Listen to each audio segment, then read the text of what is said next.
দিদি কেমন আছো? ভালোই ভালোই আছে। ও যাক আলহামদুলিল্লাহ, আমিও ভালো আছি।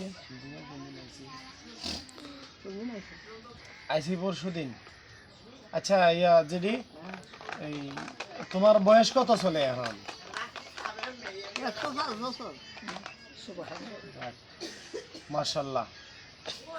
তো আমার দিদি, আমরা বাবার বড় ভাইকে জেঠা বলি, উনি হচ্ছে আমার দিদি।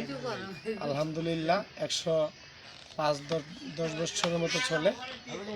সবাই আমার দিদির জন্য দোয়া করবেন, আল্লাহ যেন ওনাকে ভালো রাখে, নেক হায়াত দান করে। আচ্ছা, আর হচ্ছে দিদি তোমার বাপের বাড়ি কোথায়, কোন গ্রাম বাপের বাড়ি? তোমার বাবার বাড়ি নাসিরনগর থানা। নাসিরনগর থানা কোন গ্রাম পড়ছে? গ্রামের নাম কি? টেঙ্গানগর। ও আচ্ছা, তো আমাদের নাসিরনগর থানার ভিতরেই মধ্যেই পড়ছে টেঙ্গানগর, আমাদের পাশের গ্রামেই ওনার বাবার বাড়ি।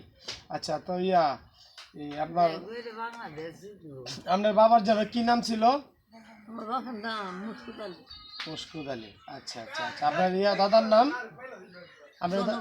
জয়নব আলী। আচ্ছা, আপনার বড় মেয়ের বয়স কত চলে বলতে পারবেন? তো ওরা দেখে আসতে